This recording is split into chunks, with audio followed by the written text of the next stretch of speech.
You're listening to This Cockeyed War podcast, the story of Lieutenant Albert Edwin Haines, G Company, 2nd Battalion, 47th Infantry Regiment, 9th Infantry Division. Chapter 1, A Peculiar Way to Tour the Continent. So, Dad, our goal today is to follow Grandpa's journey, starting from him leaving New York on the 11th of September, 1944, all the way to his arrival on the front lines, either in Aachen or even beyond, about October 3rd.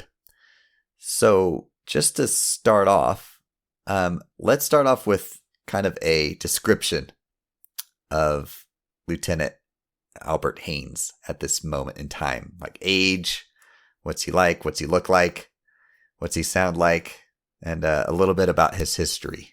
Well, let's see. We're talking 1944. He was born in 1922, so that makes him a 22-year-old. Is that right? That's right. Okay, so he's 22 years old. Pearl Harbor happened 2 years ago, 2.5 years ago, 1941 in December.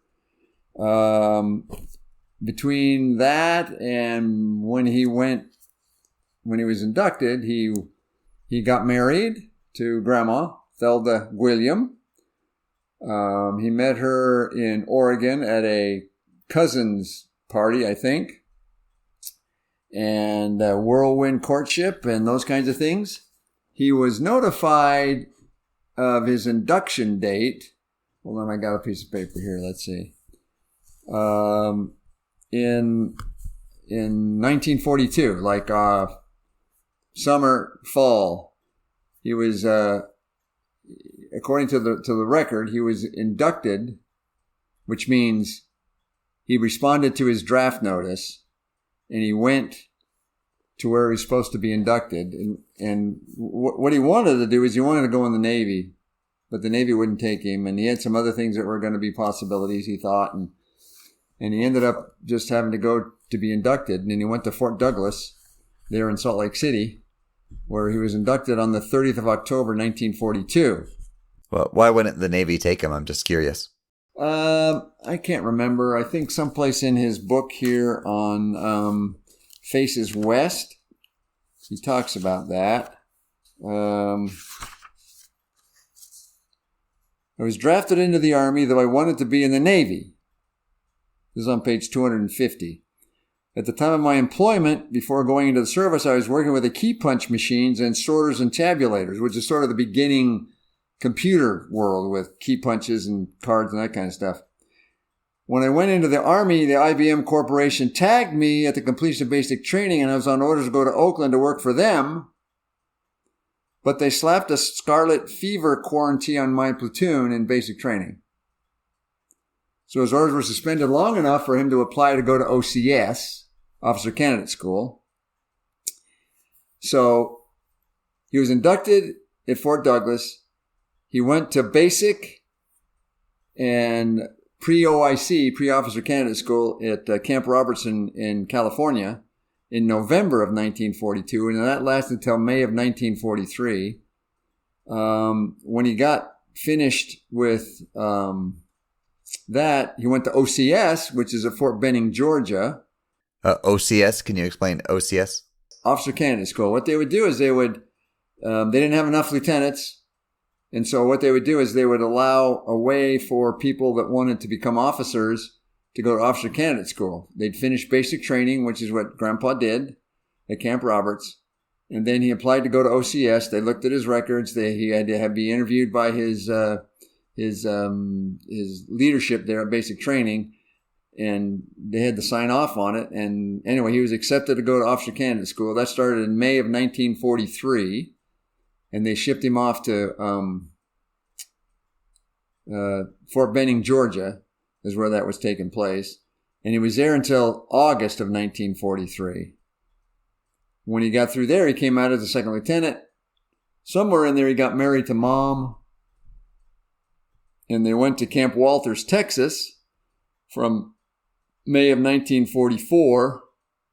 From November of 1943 to May of 1944, he was in Texas. doing training things and that kind of stuff with a particular unit.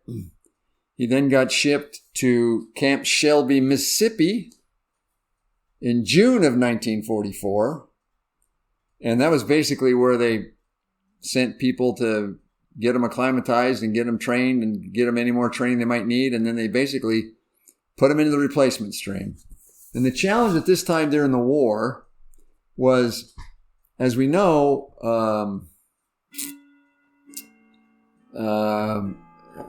D-Day was in June of 1944.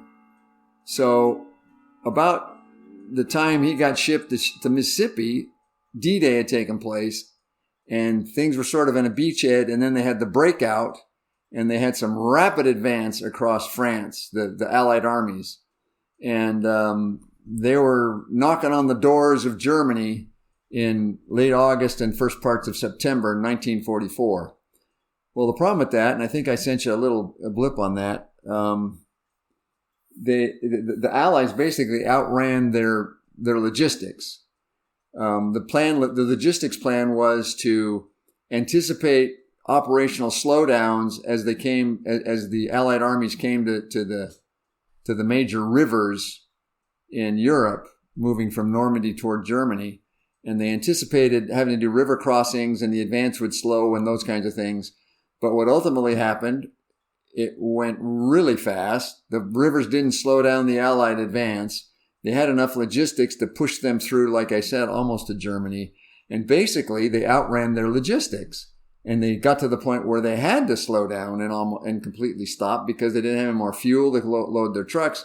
They need to have replacements, soldiers come in and replace the wounded and the killed that had taken place in that advance.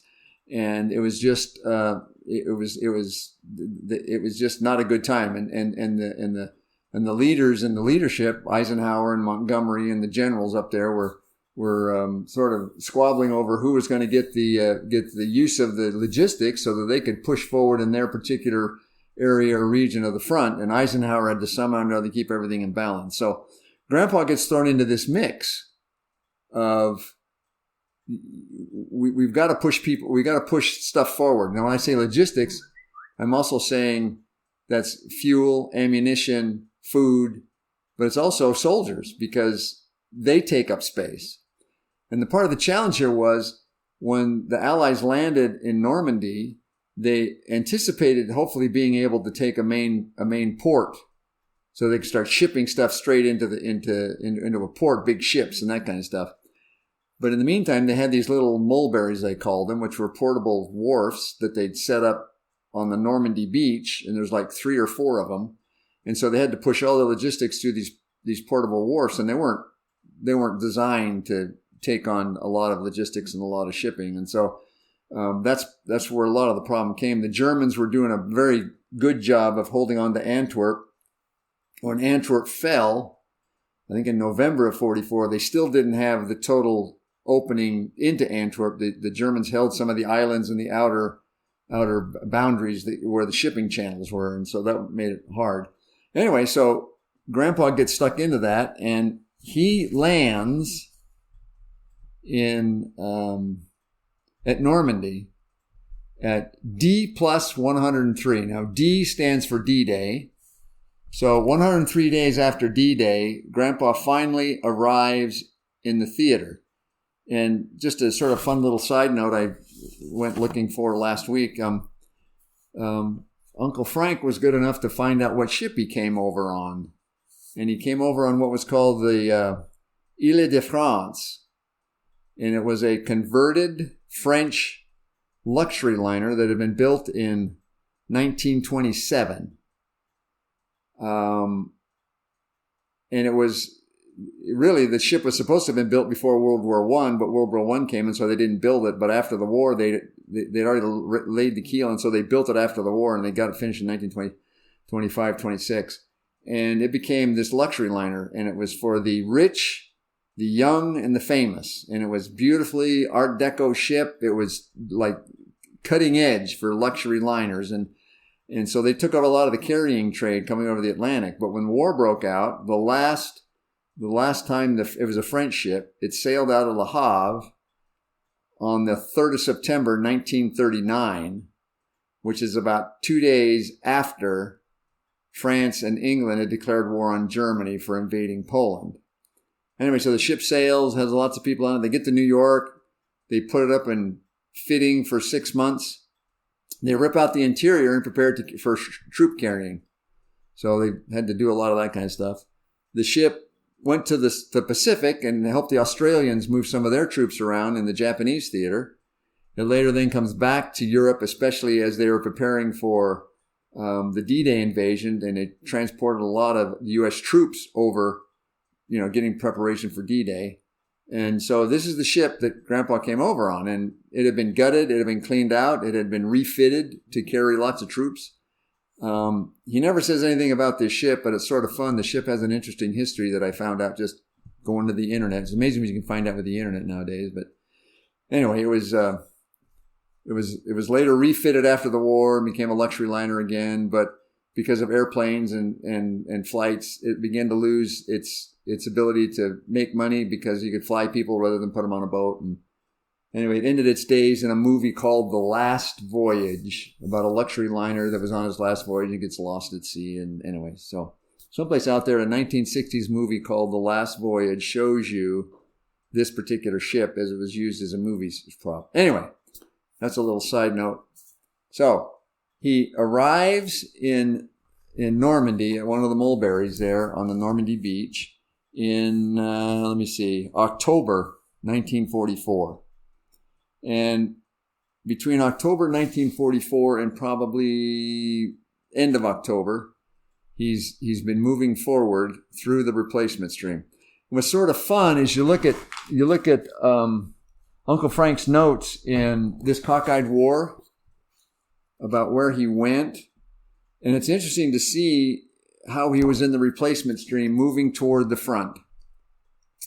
Now, another thing to remember, too, in September of 1944, there was another big operation that took place in the European theater, and that was this operation that involved 3 airborne divisions and a British armored division trying to punch a hole through to the Rhine in this operation called Operation Market Garden.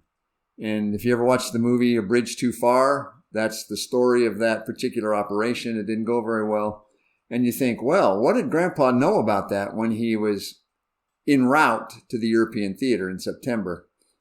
And you go, he probably didn't know anything about it because it was either probably very hush-hush and very quiet. And by the time he landed, it was probably already over. And when you're in the infantry, you don't see much further than what's around you. And so he may not know anything about that. But what's interesting as you look at it now is as he made his way toward the front in Europe, he got pretty close to where that operation jumped off at the British armored division. And he get up there in the replacement battalion. And he finally moved up and he gets to the 9th Infantry Division, just inside, just about ready to go into Germany, right there near Aachen, is where he sort of joined the division. So does that sort of give you a synopsis of how he got where he was and where he wanted to go? Any other thoughts on that? Any questions? Just 2 things came to mind. The first, it's kind of fun to think that Grandpa was on a luxury liner, but not in luxury because they refitted it. The other, I thought it's interesting how in the broader picture, the Allies, by being so successful in their advance, they made problems, right? It's you don't often hear like by being successful in your operations, you're causing more operational difficulties. Yeah. That was one of those eye-opening moments for me when I learned that about probably 10 years ago or 15 years ago. You go, whoa. So they had a timeline of what they expected the advance to be, and it really started out slow. So they were ahead of the game to start with. But when the breakout came out of the Normandy beachheads, it just went whoosh really fast. And so that's when they were trying to, oh boy, we got a problem. So, right. Could you talk about when Grandpa lands there at the Mulberry, as it's called? I noticed in the book here, he's really there about 4 months after the Normandy invasion, and he talks a little bit about what happens. I'll quote him for a second, and maybe you can talk about it. This is on page 11 of This Cockeyed War. He says, "I have arrived at the front, though, of course, I am still not in it." And he talks about what he sees: sunken ships, barbed wire, destroyed pillboxes, salvage already underway. Pointed out historic landing site. Passed by German emplacements, pillboxes, destroyed and ravaged buildings, and cemeteries that contained others beside German dead. Yeah, I like how he calls it a historic landing site. Now, you can go visit Normandy nowadays, and it looks very different many years later than what Grandpa was seeing 4 months later. Could you just kind of talk about how he's moving through this and what he's seeing, and that kind of perspective of an infantryman moving through the war zone without really knowing what the broad picture is around him? Well, I think his vision of the war was probably sobering enough before he actually saw the war. I know he went to the movies, and he probably saw newsreels that would show some of the damage and that kind of stuff. I know he was his dad was in the newspaper business, so I know he read newspaper stuff. And so he may have had some sense of what was involved with it. But I think it's a sobering moment to read about, probably weeks after the D-Day invasion, to read about that it happened. And it's probably been filtered through news and censors and that kind of stuff. And so the reports that come in aren't getting down necessarily to the level of the infantry platoon very much. And so they're getting sort of this broad brush from the 4-star general level and in the president's level, from the what the final outcomes are. And I think I can only imagine when Grandpa gets off the Ile-de-France there in Normandy, there's probably, just like he said, it's a war. It's only 103 days since Normandy. They probably cleared up most of the American dead and the Allied dead. They've cleared up enough to make the Mulberries as efficient as they could be in receiving the logistics needed to support the advances of the forces. But I'm sure there was, debris, like he says, German pillboxes, they're still there. Pile of rubble. There's probably some barbed wire. There's probably some landing craft obstacles still in the water that, who knows, maybe they had safety cones stuck on the top of them because they didn't have time to remove them, but they didn't want people to run into them. And so, I don't know, I'm just speculating. It's like when you drive down the freeway and they can't move things around very fast. And so, anyway, so I'm sure that it was sort of sobering to go, okay, this is at the level of not the generals. This is the level of the infantryman who sees it low and close. One of the great cartoonists of the war was a guy named Bill Malden, and Grandpa has a book of his cartoons, and I can't remember the name of the two characters that Bill Malden writes about. They're two infantrymen, and basically he's down there with the dog-faced soldiers, they call them, and he gives you a whole different perspective of the war. And I think, too, as he goes across France on the train or whatever they got him on, and it's probably somewhat chaotic because they're trying to push, they've got to move ammunition forward, they got to move fuel forward, they got to move replacements forward, and they're all important, and they all need to be up there in a balanced way. And so it's somebody trying to make a priority about what goes first and what doesn't.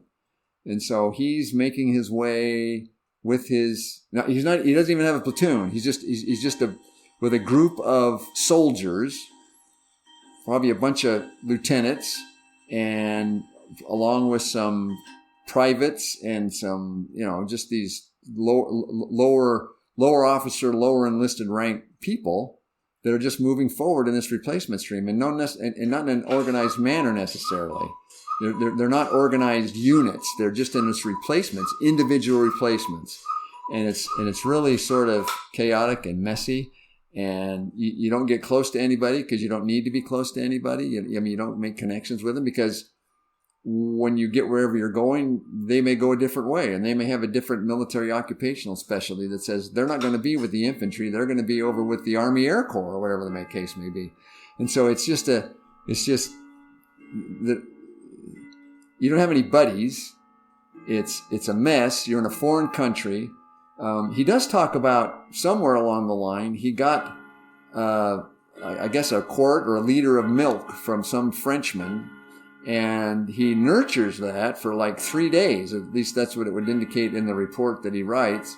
And you go, how do you nurture a liter of milk for 3 days down to the last swallow? Why didn't it spoil? But yet he had to write home and tell Mom about that. And so there's these little moments of comfort and flair that come. And I think that's one of the aspects that's interesting about his account. It's war. You can see it. But yet you still got to look for good in this mess. So, yeah, and just looking for good.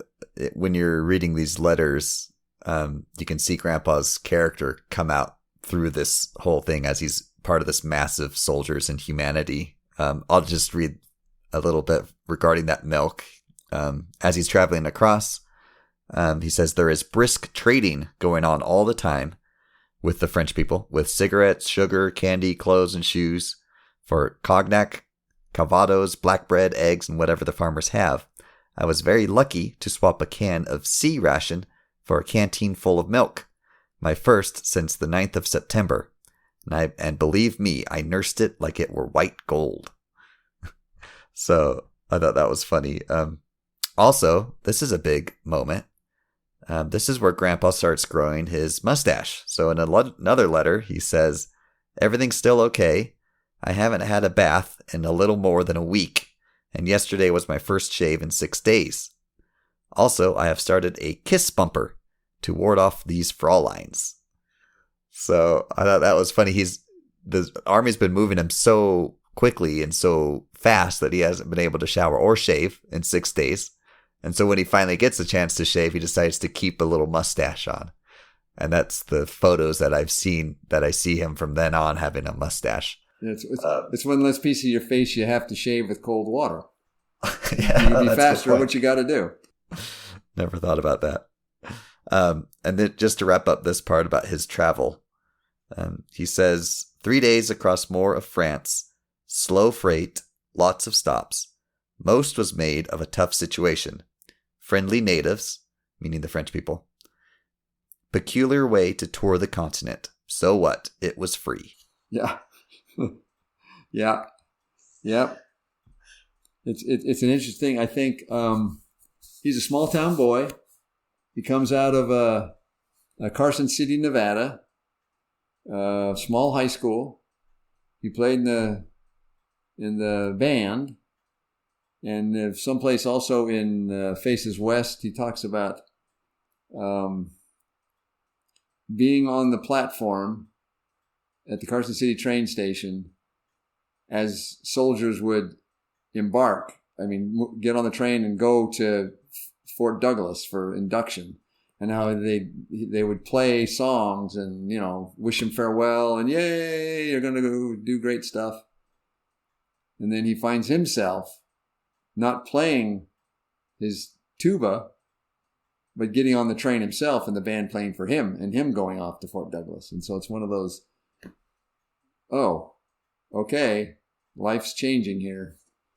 Let's hope it gets better somehow, somewhere, some way. So,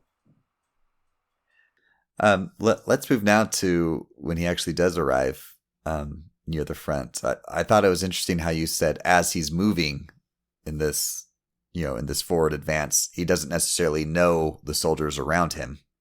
They're just trying to get there in this push of logistics.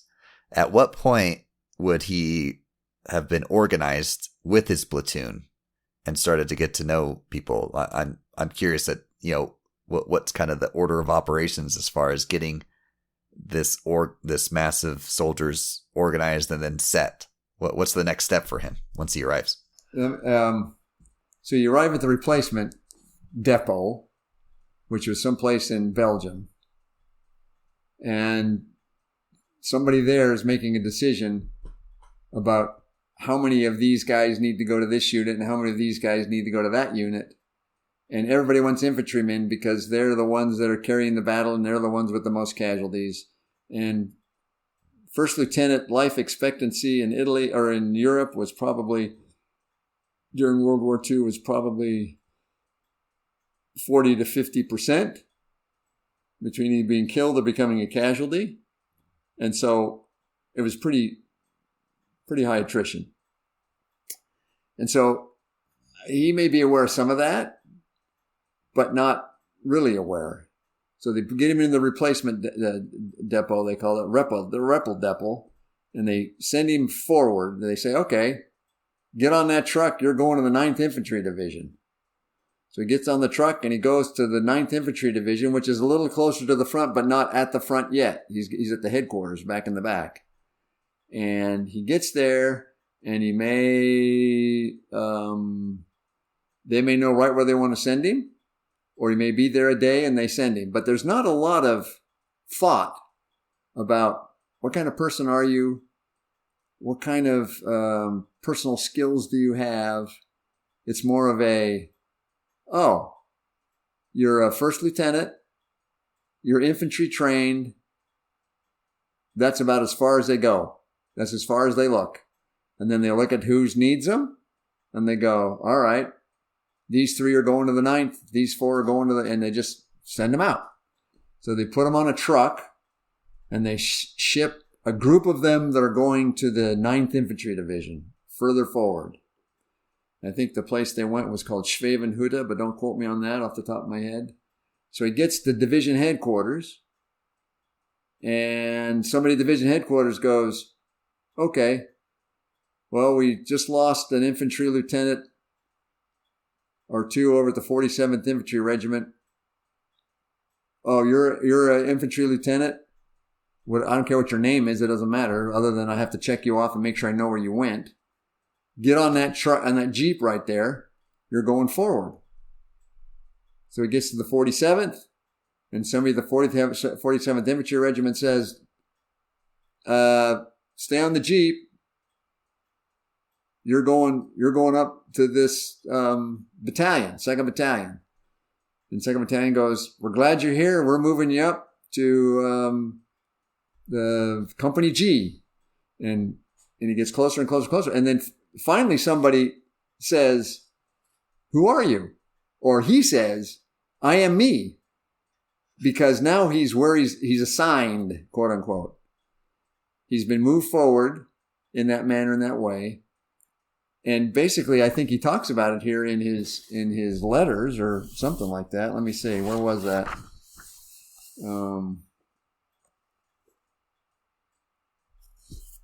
Yeah, I don't know where it is. I think I read it the other day, but I guess 13, page 13 in his journal. I don't quite know how to interpret this. This is page 13 of Cockeyed War. He says left 92D. Oh, replacement. Okay. To the 9th Division headquarters, arrived at 12:30. What day was this? On the 5th of October. He ate food at division headquarters. He was paid off. He probably, I don't know. Is that his paycheck? Maybe they gave him a paycheck. And I don't know how they handled the pay right off the top of my head there. And he was assigned. And basically, they probably told him, all right, you're going forward. He got to have a hot shower and change his clothes. He stayed in the headquarters that overnight, room and all. I guess they're back in the rear area, and so they had some sort of shelter.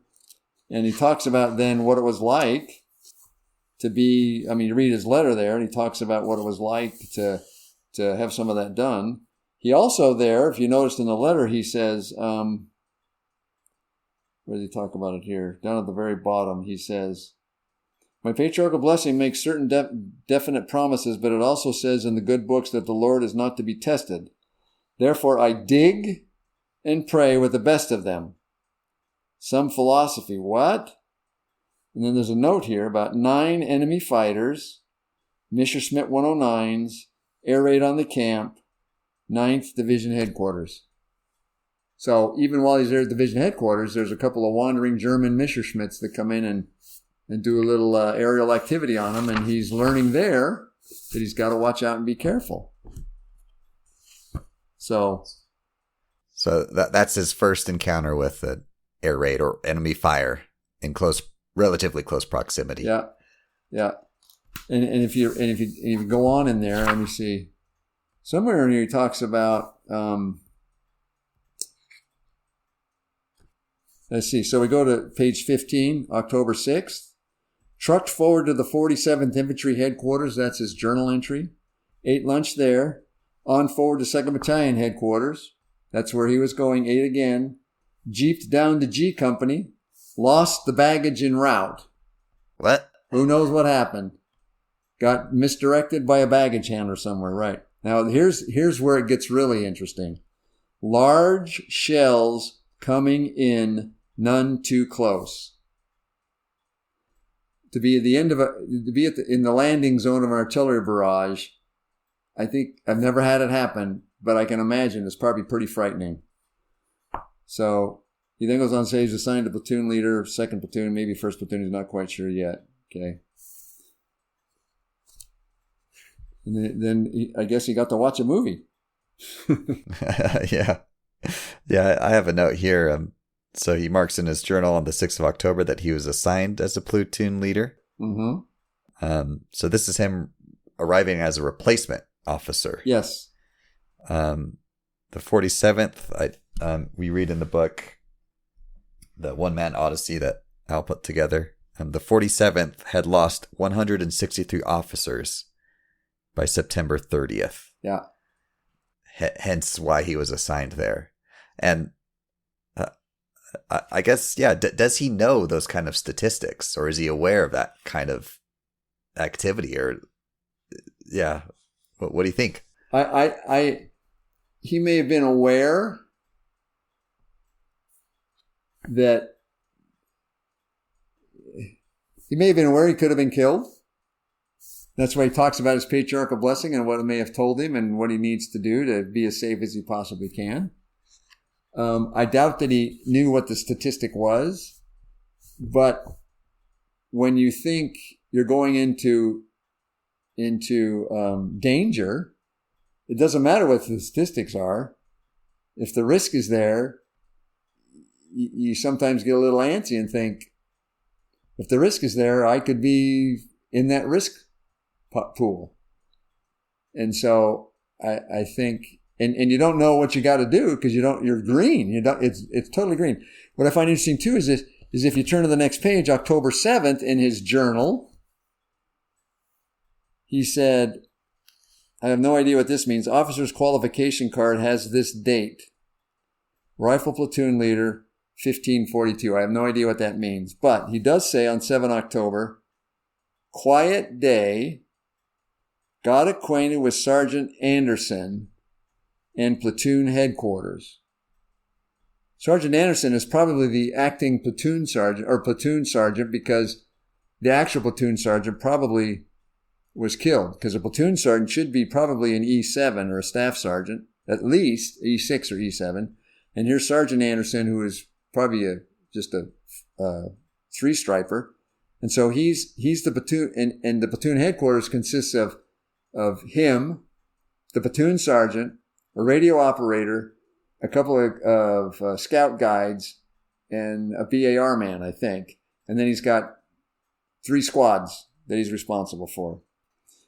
And while he's there on the 7th, he says, had Jerry patrols to right and rear. So the Germans are pushing up against where he's now assigned to this platoon. And if it says right and rear, that means they got behind him somehow. And I don't know what they did, but he said no damage. So welcome to the front line, Lieutenant. You've just been introduced to Messerschmitts from the air at the division headquarters. You've been introduced to artillery fire at the regimental headquarters. And now you're introduced to small arms fire on your first night or second night with your platoon. And you're in charge. You're in charge.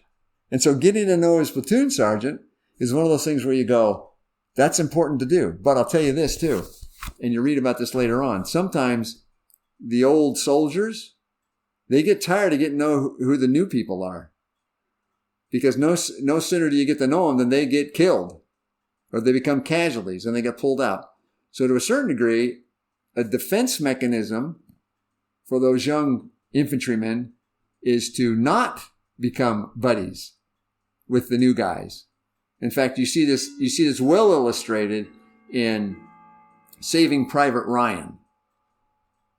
I mean, that group picks up this German translator who wants to bring a typewriter with him, and he's not well accepted. He just takes a while before he becomes accepted, and it's because you get killed.